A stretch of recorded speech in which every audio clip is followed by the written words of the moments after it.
नमस्कार दोस्तों, स्वागत है आपका आपके अपने YouTube channel current affairs by M K sir पर। दोस्तों, आज हम इस वीडियो में 18 जुलाई 2026 के 15 मोस्ट टाइम टॉपिक को कवर करेंगे और हर क्वेश्चन के बारे में इंपॉर्टेंट फैक्ट भी जानेंगे।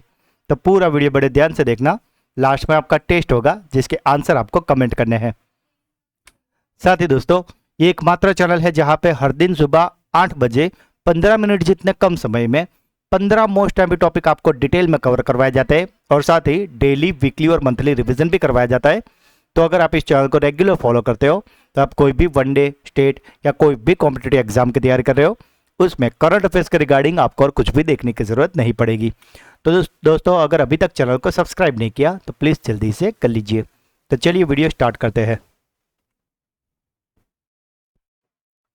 नेल्सन मंडेला अंतर्राष्ट्रीय दिवस हर साल किस तारीख को मनाया जाता है? तो दोस्तों, ये जो नेल्सन मंडेला अंतर्राष्ट्रीय दिवस है वो हर साल मनाया जाता है 18 जुलाई को।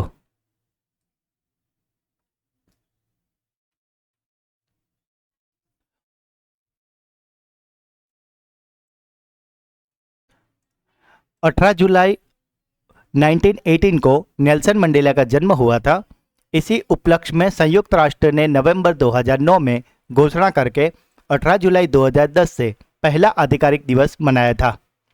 यह दिन मंडेला की शांति, लोकतंत्र, स्वतंत्रता और दक्षिण अफ्रीका में नस्लीय भेदभाव जो कि रंगभेद के खिलाफ उनके आजीवन मानवीय संघर्ष को वैश्विक सम्मान देने के लिए मनाया जाता है। मानवाधिकार की लड़ाई में उनके द्वारा देश को दिए गए 67 वर्षों के योगदान के प्रतीक स्वरूप इस दिन दुनिया भर में लोगों से 67 मिनट समाज सेवा करने की अपील की जाती है।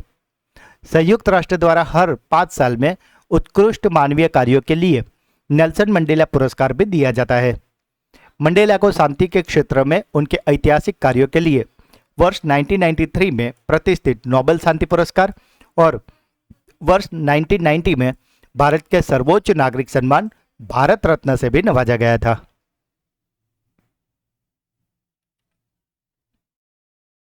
गृह मंत्रालय के साइबर धोखाधड़ी आंकड़ों के अनुसार वित्तीय नुकसान के मामलों में कौन सा राज्य शीर्ष पर रहा है?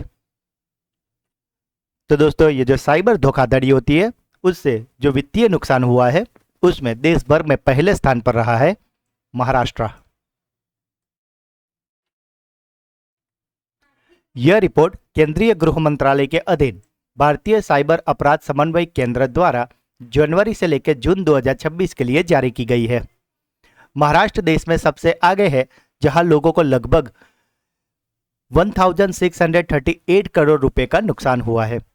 अगर बात करें शिकायतों की संख्या में तो दोस्तों, सबसे ज्यादा शिकायतें दर्ज हुई है उत्तर प्रदेश में जहां पे 1.85 लाख शिकायतें दर्ज हुई है और इसके साथ ही शिकायतों के मामले में उत्तर प्रदेश पहले स्थान पर है जबकि महाराष्ट्र 1.58 लाख शिकायतों के साथ दूसरे स्थान पर है। पैसों के नुकसान की बात करें तो जहां वहां पे पहले नंबर पर है महाराष्ट्र, वही आगे अगर देखिए तो दूसरे नंबर पे है 1097 करोड़ के साथ कर्नाटक दूसरे नंबर पे, 898 करोड़ रुपए के साथ तमिलनाडु तीसरे नंबर पे और 619 प्लस करोड़ के साथ गुजरात चौथे नंबर पे है। केवल 2026 के पहले 6 महीनों में ही पूरे भारत में कुल 10,178 करोड़ रुपए की ठगी दर्ज की गई है।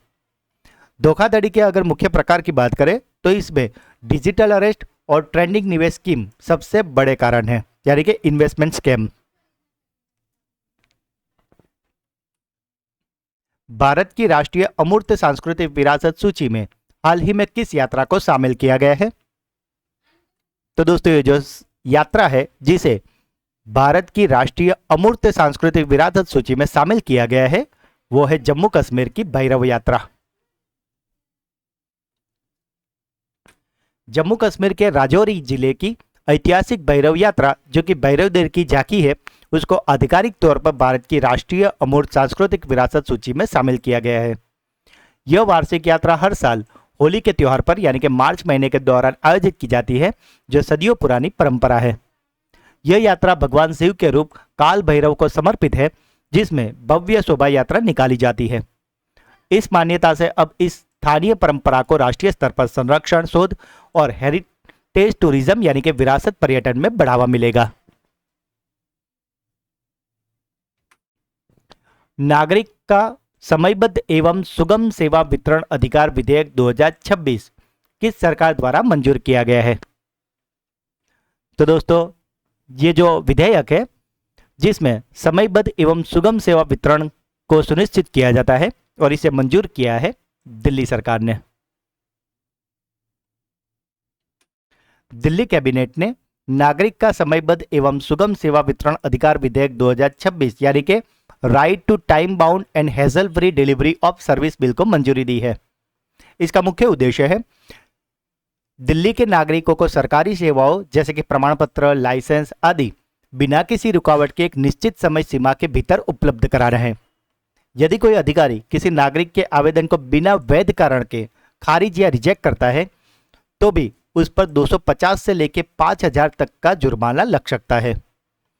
इस विधेयक के तहत अधिकांश सरकारी सेवाओं को पूरी तरीके से डिजिटल और फेसलेस बनाया जाएगा ताकि भ्रष्टाचार को रोका जा सके।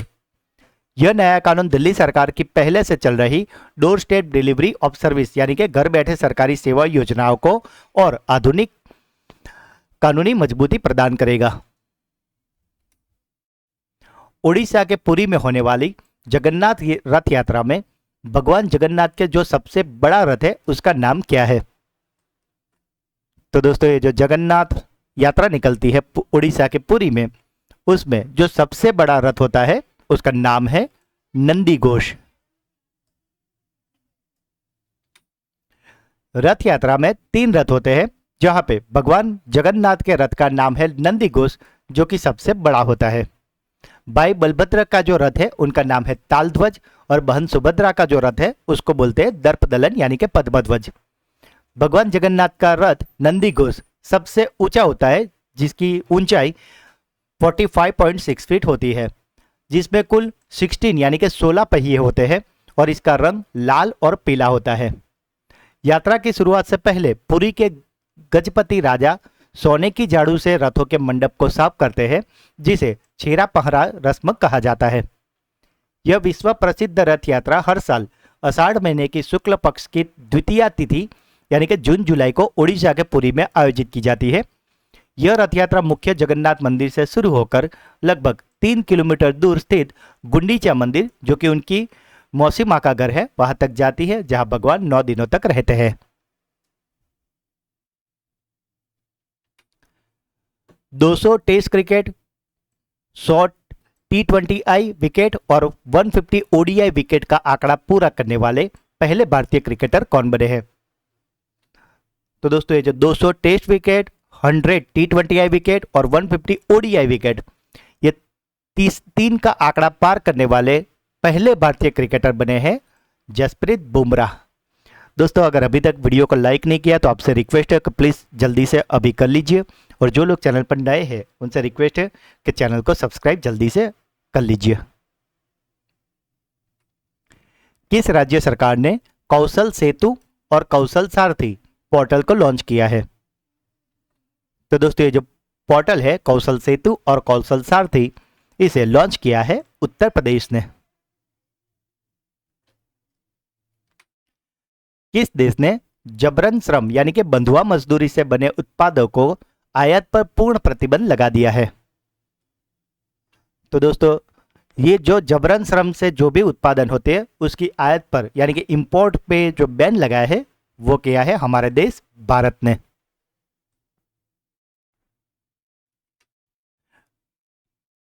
US federal reserve task force में किस पूर्व भारतीय रिजर्व बैंक गवर्नर को नियुक्त किया गया है? तो दोस्तों ये जो यूएस की फेडरल रिजर्व टास्क फोर्स है उसमें जो आरबीआई के पूर्व गवर्नर को नियुक्त किया गया है वो है रघुराम राजन।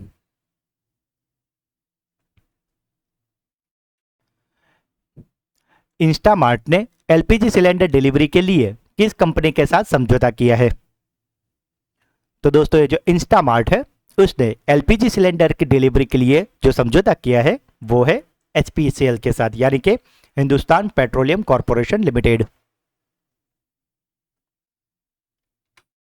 स्विगी के क्विक कॉमर्स प्लेटफॉर्म इंस्टामार्ट ने एलपीजी सिलेंडरों की त्वरित होम डिलीवरी के लिए हिंदुस्तान पेट्रोलियम कॉरपोरेशन लिमिटेड यानी कि एचपीसीएल के साथ हाथ मिलाया है। इस अनूठे समझौते का मुख्य उद्देश्य है ग्राहक को खाना पकाने वाला गैस यानी कि एलपीजी सिलेंडर की बुकिंग के बाद महज कुछ ही मिनटों के भीतर उनके घर तक सुरक्षित डिलीवरी सुनिश्चित करना है।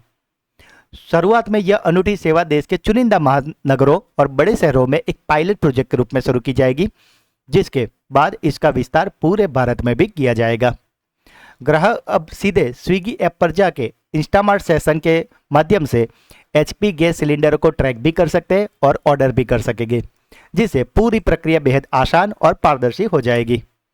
यह कदम भारत के तेजी से बढ़ते क्विक कॉमर्स सेक्टर में एक बड़ा बदलाव है, जहां अब रोजमर्रा के सामानों के साथ साथ आवश्यक ऊर्जा संसाधनों को भी तेजी से डिलीवर किया जा रहा है। साथ ही दोस्तों, जून मंथ का मंथली करंट अफेयर्स, जिसमें हमने जून मंथ के मोस्ट एमपी 200 एमसीक्यू करवाए हैं।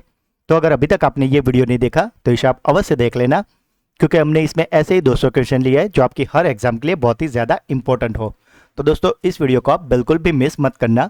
और अगर आपको अगले किसी भी मंथ के ऐसे मंथली वीडियो चाहिए तो सभी हमारे चैनल पर अवेलेबल है, जिसमें हमने हर मंथ के ऐसे मोस्ट एमपी 200 एमसीक्यू कवर किए हैं। दोस्तों, ये सारे क्वालिटी वीडियो है और ये सारे क्वालिटी क्वेश्चन है जो आपकी हर एग्जाम में आपको बहुत ही ज़्यादा यूजफुल होंगे। तो इन सभी वीडियो का लिंक आपको इसी वीडियो का डिस्क्रिप्शन में भी मिल जाएगा, इसे आप अवश्य देख लें।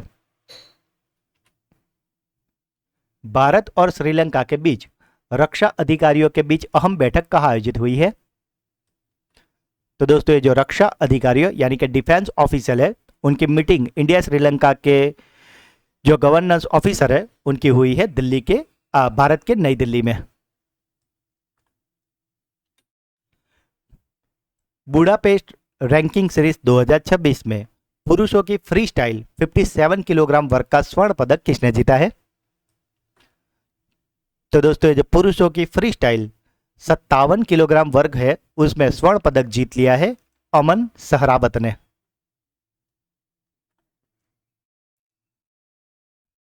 साठवां ज्ञानपीठ पुरस्कार किसे प्रदान किया गया है? तो दोस्तों, ये जो 60 नंबर का ज्ञानपीठ पुरस्कार है वो प्रदान किया गया है आर वेरामुथु को। प्रसिद्ध तमिल कवि, उपन्यासकार और गीतकार आर वेरामुथु को वर्ष 2025 के लिए 60वां ज्ञानपीठ पुरस्कार प्रदान किया गया है। यह सर्वोच्च सम्मान पाने वाले वो तीसरे तमिल लेखक और मुख्य रूप से तमिल कविता के लिए सम्मानित होने वाले पहले तमिल कवि बने हैं। उन्होंने वर्ष 2003 में उनके प्रसिद्ध उपन्यास कलिकट्टू इथिकासम के लिए साहित्य अकादमी पुरस्कार भी जीत चुके हैं। साहित्य के साथ साथ उन्होंने तमिल सिनेमा में 8000 से भी अधिक गाने लिखे हैं और उन्हें 7 बार राष्ट्रीय फिल्म पुरस्कार भी मिला है। भारतीय साहित्य और संस्कृति में उत्कृष्ट योगदान के लिए उन्हें भारत सरकार द्वारा पद्मश्री 2003 में और पद्म भूषण 2014 में भी दिया गया है। ज्ञानपीठ पुरस्कार में उन्हें 11 लाख रुपए की नकद राशि, एक प्रशस्ति पत्र और देवी सरस्वती की कांस्य प्रतिमा दी गई है। पर्यावरण प्रदर्शन सूचकांक यानी कि ईपीआई 2026 में भारत का कौन सा स्थान है? तो दोस्तों, ये काफी चिंताजनक बात है कि ये जो रिपोर्ट आई है उसमें भारत का स्थान आया है लास्ट टू सेकंड यानी कि आखिर से दूसरा यानी कि 176। नवीनतम पर्यावरण प्रदर्शन सूचकांक 2026 में भारत को 177 देशों में से 176 स्थान मिला है, जिससे यह वैश्विक स्तर पर सबसे नीचे के दूसरे स्थान पर है। यह सूचकांक येल और कोलंबिया विश्वविद्यालय के शोधकर्ताओं द्वारा जारी किया गया है, जिसमें भारत का कुल स्कोर 100 में से 22.46 रहा है। इस वैश्विक रैंकिंग में 74.79 स्कोर के साथ एस्टोनिया पहले स्थान पर रहा है, जबकि लास्ट स्थान पर रहा है लाओस। दक्षिण एशिया के 10 देशों की अगर बात करें तो दक्षिण एशिया के 8 देशों में भारत सबसे अंतिम यानी कि 8वें नंबर पर है, जो भूटान, श्रीलंका, पाकिस्तान से भी हम पीछे हैं। रिपोर्ट के अनुसार भारत में अत्याधुनिक वायु प्रदूषण, कोयला आधारित बिजली और निरंतर निर्भरता और अप्राप्य जैव विविधता संरक्षण इसके मुख्य कारण हैं। दोस्तों, अगर अभी तक वीडियो को लाइक नहीं किया तो प्लीज जल्दी से कर लीजिए। यूक्रेन के नए प्रधानमंत्री के रूप में किसे नियुक्त किया गया है? तो दोस्तों यूक्रेन के नए प्रधानमंत्री चुने गए हैं सेर्ही कोरेत्स्की। और दोस्तों यूक्रेन के राष्ट्रपति है वोलोडिमिर जेलेंस्की। तो दोस्तों ये थे आज के 15 मोस्ट टाइम टॉपिक। अब बारी है आपकी ब्रेन बूस्टर क्विज की, जिसके आंसर आपको कमेंट करने हैं। तो आज का पहला सवाल, गृह मंत्रालय के साइबर धोखाधड़ी आंकड़ों के अनुसार वित्तीय नुकसान के मामले में कौन सा राज्य शीर्ष पर है? उड़ीसा के पुरी में होने वाली जगन्नाथ रथ यात्रा में भगवान जगन्नाथ के सबसे बड़े रथ का नाम क्या है? और आज का आखिरी सवाल, इंस्टामार्ट ने एलपीजी सिलेंडर डिलीवरी के लिए किस कंपनी के साथ समझौता किया है? तो दोस्तों तीनों क्वेश्चन के आंसर आपको मुझे कमेंट में बताने हैं। और दोस्तों अब बारी है हमारे सुपर फास्ट फ्लैश रिवीजन की, जिसमें कल के जो 15 क्वेश्चन थे उसका एक फटाफट से फ्लैश रिवीजन कर लेते हैं। तो कल का पहला सवाल था, अंतर्राष्ट्रीय न्याय के लिए विश्व दिवस हर साल किस दिन मनाया जाता है? तो दोस्तों ये जो world day for international justice है वो मनाया जाता है 17 जुलाई को। नलम टीएन नामक एकीकृत डिजिटल स्वास्थ्य पोर्टल किस राज्य के मुख्यमंत्री ने लॉन्च किया है? तो दोस्तों नलम टीएन को लॉन्च किया है तमिलनाडु ने। PM Svanidhi street food hub पहल के तहत चुना गया लखनपुर शहर किस राज्य में है? तो दोस्तों ये है जम्मू कश्मीर में। किस देश ने 16 और 17 साल के किशोरों के लिए सोशल मीडिया के इस्तेमाल पर आधी रात का कर्फ्यू लगाने की घोषणा की है? तो दोस्तों ये कर्फ्यू लगाया है ब्रिटेन ने। 20,000 वस्त्र उत्पादनों की प्रदर्शनी वाला भारत टेक्स 2026 कहाँ शुरू हुआ है? तो दोस्तों ये शुरू हुआ है नई दिल्ली में। उत्तर प्रदेश के किस कस्बे का नाम बदलकर भरतनगर कर दिया गया है? तो दोस्तों ये भरतनगर किया गया है बदरसा कस्बा का नाम। भारत की पहली स्पेस एक्सप्लोरेशन गैलरी का उद्घाटन कहाँ किया गया है? तो उद्घाटन हुआ है भोपाल में। 8वीं भारत जापान रक्षा नीति वार्ता कहाँ आयोजित की गई है? तो दोस्तों इसका आयोजन हुआ है टोक्यो में। The voice of justice, justice गवाई स्पीक्स पुस्तक का विमोचन किसने किया है? तो ये किया है CP राधाकृष्णन जी ने। पुरातत्वविदों ने 3000 साल पुराना पासेर का मकबरा कहाँ खोजा है? तो इसे खोजा गया है मिस्र यानी कि इजिप्ट में। जियो प्लेटफॉर्म का नया CEO किसे नियुक्त किया गया है? तो दोस्तों ये बन गया है पंकज पवार। किस देश के फुक द्वीप के पास स्पीड बोट पलटने से 15 भारतीय पर्यटकों की मौत हो गई है? तो दोस्तों ये जो फुक द्वीप है वो है वियतनाम में। अंतर्राष्ट्रीय सेमिनार सो श्रुतम 2026 का उद्घाटन किसने किया है? तो ये किया है हमारे राष्ट्रपति द्रौपदी मुर्मू ने। 31वें दिव्य कला मेले का उद्घाटन कहाँ किया गया है? तो उद्घाटन हुआ है कोलकाता में। कोडेक्स एलिमेटेरियस आयोग के 49वें सत्र का आयोजन कहाँ किया गया है? तो दोस्तों ये आयोजन हुआ है स्विट्जरलैंड के जिनेवा में। तो दोस्तों ये थे कल के 15 मोस्ट टाइम टॉपिक, जिसे फिलहाल तो हमने काफ़ी क्विक रिवीजन किया है, पर कल के वीडियो में हमने सारे क्वेश्चन को काफ़ी डिटेल में और अच्छे से पढ़ाया था। तो अगर अभी तक आपने वो वीडियो नहीं देखा तो उसका लिंक आपको इसी वीडियो का डिस्क्रिप्शन में मिल जाएगा, उसे आप अवश्य देख लेना। और साथ ही अगर आप हमारे चैनल को वीडियो को डेली फॉलो करोगे तो आप कोई भी वनडे स्टेट या कोई भी कॉम्पिटिटिव एग्जाम की तैयारी करो, उसमें करंट अफेयर्स के रिगार्डिंग आपको और कुछ भी देखने की जरूरत नहीं पड़ेगी। तो दोस्तों अगर आज का वीडियो आपको अच्छा लगा है तो जल्दी से लाइक कर दीजिए। जो भी क्वेश्चन पूछे गए तो उसका आंसर आप कमेंट में ज़रूर बताना दोस्तों, क्योंकि मैं हर कमेंट का रिप्लाई अवश्य से करता हूँ। दोस्तों इस वीडियो के लिंक को अपने सभी सोशल मीडिया व्हाट्सएप टेलीग्राम पे शेयर अवश्य करें, और अगर अभी तक चैनल को सब्सक्राइब नहीं किया तो प्लीज़ जल्दी से कर लीजिए। तो मिलते हैं ऐसे एक नए वीडियो में, तब तक के लिए पढ़ते रहिए, आगे बढ़ते रहिए। जय हिंद, जय भारत।